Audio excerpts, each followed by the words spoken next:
Knowledge, right? So where do we get our knowledge from? Okay, do we get it from, well, most of us will get it from our parents, right? When we're young. As children, that's who we learn from. Following that, we usually get it from our peers or our friends as we're growing up, right? We might get it from our teachers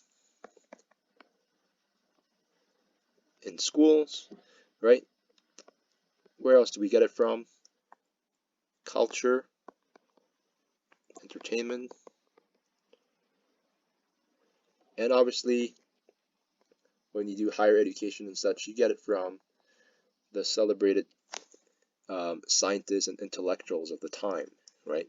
So Einstein is a popular figure when we talk about knowledge. Um, these days, we have the internet, which is a huge source of information, but also a huge source of misinformation as well.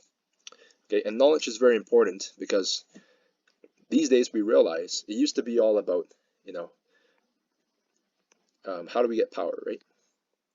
It used to be all about brute force. So basically, this guy's stronger than another guy, so he's going to beat him up. But humans are special in a way.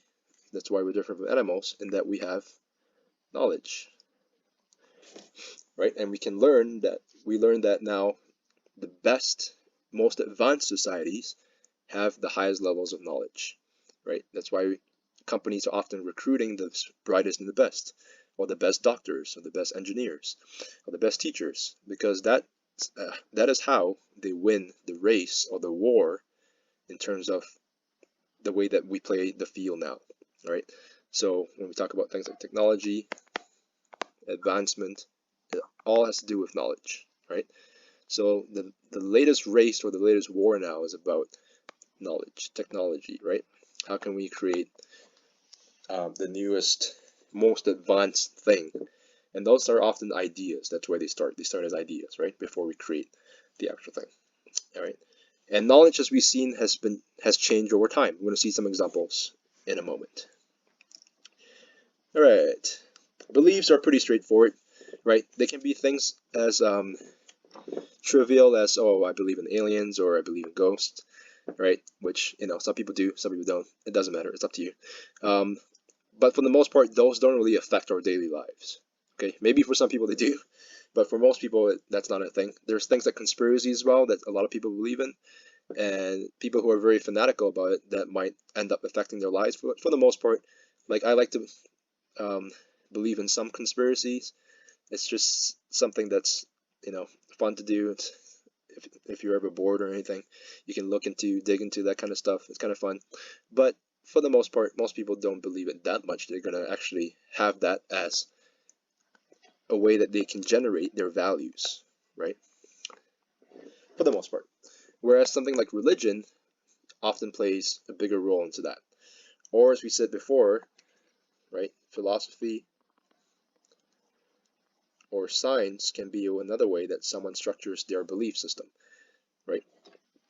And often they would claim that that's based more on facts, whereas religion's kind of based more on faith, right? But once again, that all comes down to your belief system, right? What you believe is the starting point of how you frame the world or how you see the world. Okay? So values, again, right? What do we value? Do we value time? Do we value happiness? Do we value freedom, family, justice? There's so many things out there, right, that we can frame our lives about. What is most important to us? That is what we're talking about when we talk about values, right? What is the most important thing to us? Right? And that structures how we live our life. If time is the most important thing to us, right, we might, spend a few extra dollars to take an Uber instead of taking the train, right? Because we want to save time, and money is not as much of value to us. If we value money a lot, people might end up sacrificing their family in order to, you've heard about workaholics, right? So they might sacrifice family because they don't value that as much, and they rather, make more money, right? Because that's what they value more. Or someone who values freedom might say, you know what, I don't really want money. I'd rather have my freedom. I'd rather live out in the wild, off the grid, right? That's been a movement for a while, tiny houses and such, right? So what we value ends up becoming our framework of how we structure our lives and how we live our lives. Okay, very important. And I want you to start thinking, right now we're thinking about ourselves, but start to think about how does this apply to other people? How does it apply to other cultures? So when we look at Japan later on, or the Renaissance in Italy and Greece and Rome, well, Rome is part of Italy, right, Italy, and then later on in with the Aztecs, right? Think about how does value play into each of those as we go through it. Okay, we talked about beliefs versus values before. All right, values come from beliefs. Okay, so here are a few examples of that. You can read through that on your own time. I don't want to take up too much time here. Economy. Okay, so here are the various types of economies out there. There's more than this, but these are the most common ones. And very often, economy is tied into, when we talk about, let's see, communism, for example, imperialism, right? These words start to get into politics because whoever is leading the country can also have a lot of power in driving how the economy is run. So for us in Canada, we live in what kind of society, right? So sometimes it seems like we live in a socialist society because we have a lot of access to stuff like healthcare that's free, paid for by the government, which in turn gets money from taxes, which is the people. All right, so there's a lot of socialist systems like that.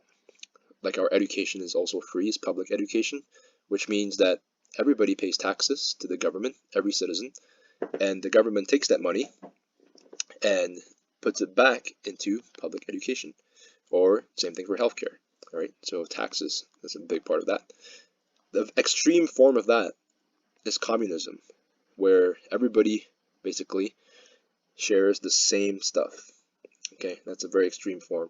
It's basically like 100% tax, if you want to think about it that way, whereas socialism is a lesser percentage of tax. All right, then you have something like capitalism, which is what the US seems to be mostly defined by, right? And that's all about companies, basically. It's companies or corporations having more power than the government. Right? So this is the idea that, companies should run the country essentially, and government should only have very little intervention in there. Right? So we can see how that plays a big role in people's lives, right? Do we want to privatize things, or do we want things to be more public? Okay? What counts as money? We can go way back to that. What is valuable for people? When we look at how the economy first started, it was resources, right? Obviously things like food was important. So that was what was traded, right? Food, access to shelter and stuff like that, all the essentials when we first began as humans, right? That was what was important, the resources. Slowly that came to other things. Before gold, precious metals, precious stones like rubies and emeralds and such, it was about, like shells. That was even part of the economy in some places of the world where they traded shells as money, essentially. Then we moved on from gold to coins. We still have coins these days, but they're getting phased out slowly. I'm sure you've noticed that. Same thing as cash, right? So paper money. And we've moved on to credit cards, numbers based on the plastic card. And now we're moving even further into cryptocurrency, Bitcoin, right? So we don't even have anything tangible anymore, nothing you can hold in your hands. It's now just numbers, on the internet, essentially. All right, so what's next? We wonder, right? What's next? Okay, society, right? Parts of society. So here we have a thing called the hierarchy, and this is based on the Aztec one here. So that's what we'll see later on as well. But here's the same kind of idea of hierarchy in our society, in Western society, the one that we're living in, right? Where, there's the 1%ers at the top. You might have heard about that, right? And how the 1%ers have like as much money as all these people down here. So let's say if there were 100 people here, this guy, one guy, has as much money as 99 of these other dudes here, right? So that's not a good thing, right? Well, at least that's what it seems, right? But for the guy up here, that's a good thing because he thinks he worked hard for that, right? whereas everyone else in this type of society, which is most likely a capitalist society, they wouldn't like that because they see this as inequality, right? So that's one way that society is structured. How else? We talked about consumerism, materialism. We talked about how pop culture or entertainment affects how we see the world, right? And sometimes these can be very insidious, right? Because we might watch a movie and think nothing about it, but there's actually ideas or messages that whoever created these movies or whoever produced these movies are actually trying to influence us with. So you might not always think about it. You might just think, oh, it's just a fun movie I'm watching.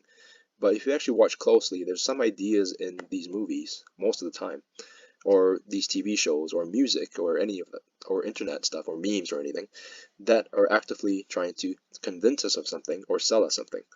So even though like memes, we all like to look at them and laugh at them, right?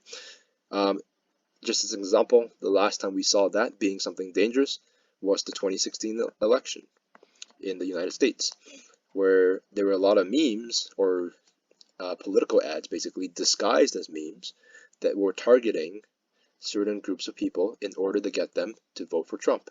And so that was the big, not necessarily conspiracy, but that was the big news story that the Russians were using bots to create memes in order to get people to vote for Trump, right? So we can see how that can play a big factor into influencing, impacting the individuals in society, and how that in turn continues to create and impact the society that people live in.